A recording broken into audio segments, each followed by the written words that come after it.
ma u baahan tahay inaad dhibco badan keentid ma ku dhib qabtaa diyaariska imtixaanaadka ma doonaysaa inaad imtixaanka ku baasid ma kaa qaldan yahay habka aad wax u diyaariso dhammaan su'aalahan waxaan kaga jawaabi doonaa muuqaalkeenna maanta haddii aad jeceshahay inaan soo gudbiyo muuqaalo noocan oo kale ah oo aan ardayda wax ugu faa'iideynayo fadlan commentiska iigu reeb hana iloobin muuqaalka inaad like saartid haddaad ka heshid aan bilowna muuqaalka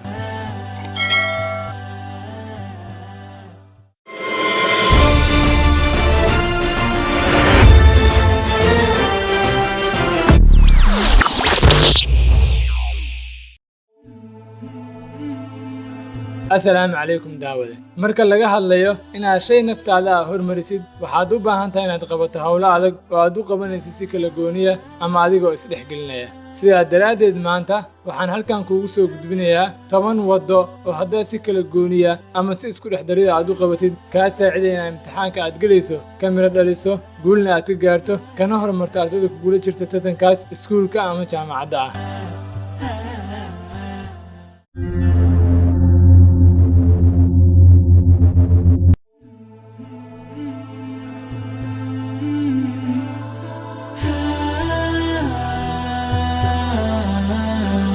qodobka koowaad nafsadaada waa inaad siisaa waqti ku filan oo ay wax barato waxaa jira dadka wax barta ama ardayda qaarkood oo dhaca wax akhri ilaa waqtiga ugu dambeeya ee imtixaanka waxayna sabab uga dhigayaan waad ku guulaysanaysaa waxa macquul ah wixii hadda ugu dambeeyey ee aad akhrinaysa in lagu keeno weydiimaha imtixaanka laakiin sidaa ma ahan xaalku maxaa yeelay haddii maalin saas lagu keenay oo nasiib ku saaciday ma ahan in maalin kasta lagu keenayo meesha ugu dambeysay aad akhrinaysay buugga waxaa xaalku yahay inaad wakhtigaaga maamusho samaysato maado kasta maalin iyo wakhti aad diyaariso bilowga daraasad waxbarasheedkaaga ilaa dhammaadka daraasadaha waxaa kaloo qolotaa inta imtixaan ee aad gelaysid iyo inta maalmood ee kuwa harsan kuwaan waxaad ka faa'iidaysaa markaad qolotid isku aadi maadooyinka siday u kala adag yihiin iyo sida ay u kala fudud yihiin kadib hormarso kuwa kuu fudud si aysan wakhtiga inta badan kaaga qaadan maadooyinka ugu adag kadibna dayacaad kaaga dhacdo maadooyinka aad ku fiican tahay in dadku ay hormariyaan waxa ku adag ayagoo ka tegaya waxa u fudud waa qalad dhaca inta badan fadlan ka digtoonow taas oo wax u akhri qaabka aad u dareemaysid raaxo iyo dhib la'aan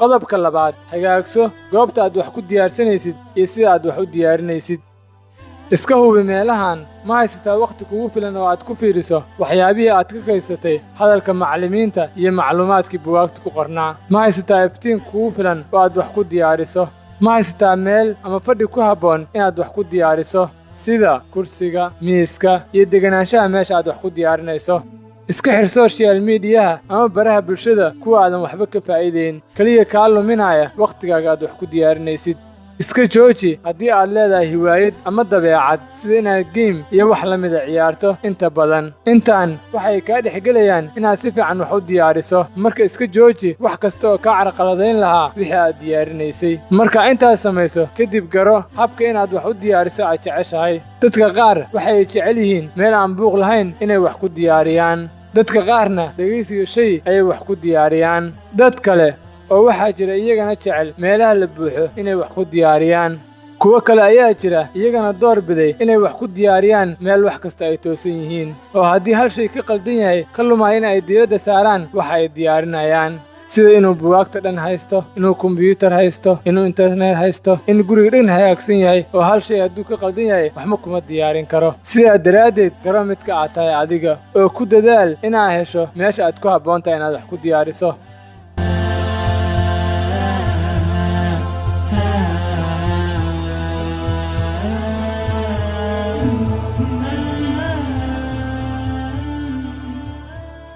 qodobka saddexaad samayso sawirro ama qoraallo gaagaaban oo aad wax ku soo xasuusato markii aad u baahan tahay inaad wax ku xeshato ama soo xasuusato muuqaalka ama sawirka waa kan lagu xasuusan ogyahay sidaa daraaddeed naftaada tartan geli oo isku day inaad soo qabsato maado ka mid ah maadooyinka kadib naftaada adoo buug eegayn ka qor intaa xasuusato kadib ku laabo buugga oo arag meelaha aadan xasuusan oo baro imtixaanku markuu soo dhowaadana isku aruuri maadooyinka oo sawiro iyo erey gaagaaban ka dhigo tan waxay kaa caawinaysaa inaad horey wax kasta ka soo xasuusatid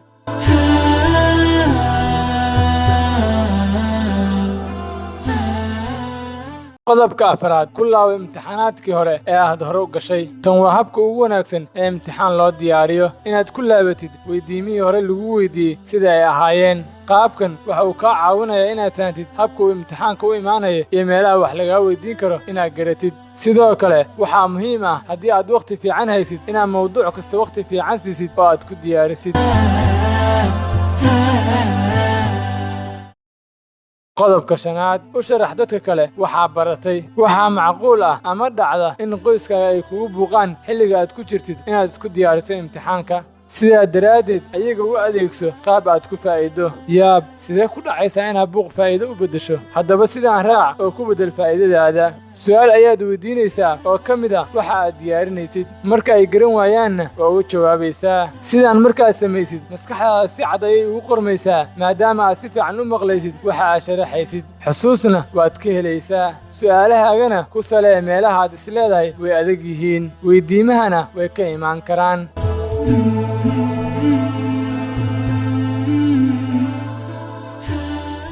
qodobka lixaad, samayso koox aad wax isla barataan. waa inaad heshaa koox aad wax isla akhristaan fasalkaaga, maxaa yeelay waxaa jira su'aalo aadan hayn jawaabahooda balse ay ayaga hayaan, ama jawaabo iyo su'aalo aa haysid oo aysan ayaga hayn. sidaa daraaddeed waxaa jira baahi labada dhinaca oo haddii aad buuxisaan wax badan inka anfacaysa dhanka imtixaan diyaariska. haddii wakhti dheer uu idinkaga baxo ka hadlidda mawduuc, waxa uu noqonayaa midka loogu yaqaano casharkaas. ku dadaal inaad kooxda wax la baratid si aad u wada guulaysataan.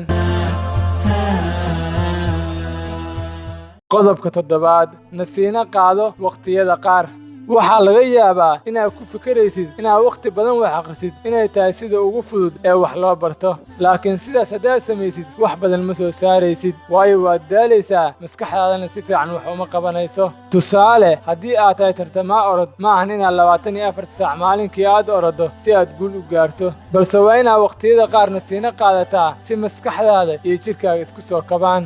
sidaa daraaddeed haddii aad rabtid inaad wax diyaariso waa inaad qaadataa waqtiyada qaar nasiino kugu filan. qof kasta qofka kale waa ka duwan yahay. ku dadaal wakhtiga aad ku habboon tahay ama aad ku firfircoon tahay inaad wax diyaariso. dadka qaar waxa ay jecel yihiin in subaxii ay wax diyaariyaan, sidaa awgeed diyaari wakhti hore maadada si aad duhurkii u nasato. dadka qaarna habeenkii ayay jecel yihiin inay wax diyaariyaan, sidaa daraaddeed maalinkii wakhti fiican qaado oo naso si aad habeenkii si fiican wax ugu diyaariso. raadi maalinkii inaad hesho qorrax, maxaa yeelay waxaa laga helayaa fitamiin D, wuxuuna muhiim u yahay maskaxdaada caafimaad qabkeeda.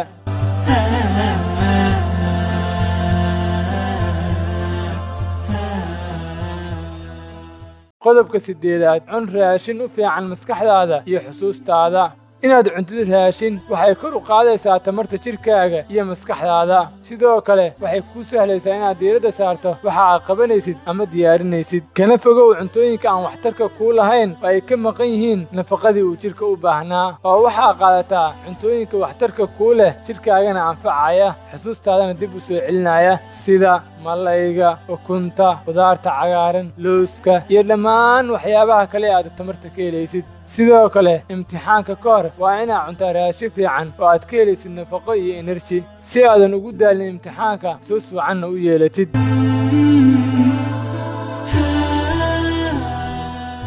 qodobka sagaalaad, diyaarso dhammaan wixii lagaaga baahan yahay imtixaanka.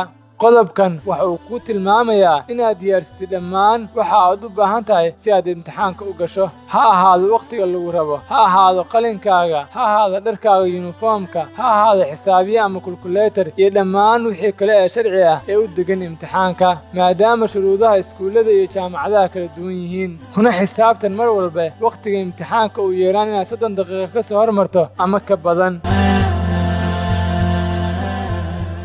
qodobka 10aad waa kan ugu dambeeya, cab biyo fara badan. markaad biyaha si fiican u cabto, yacni inta laguugu talagalay oo ah ugu yaraan 8 galaas oo biyo ah maalinkii, inkastoo aad ka badin kartid, haddana marka jidhkaaga biyo fiican leeyahay, maskaxdaada waxay u shaqaynaysaa sida ugu fiican ee maskaxi u shaqayso. sidaa awgeed cab biyo badan markaad wax diyaarinaysid iyo markaad imtixaan galaysid. muuqaalkeena maanta intaas ayuu ku egyahay daawade. haddii aad ka heshay like saar muuqaalkana asxaabtaada la wadaag si ay imtixaanka ugu gudbaan. mahadsanid, wabilaahi towfiiq iyo muuqaalkeenna xiga.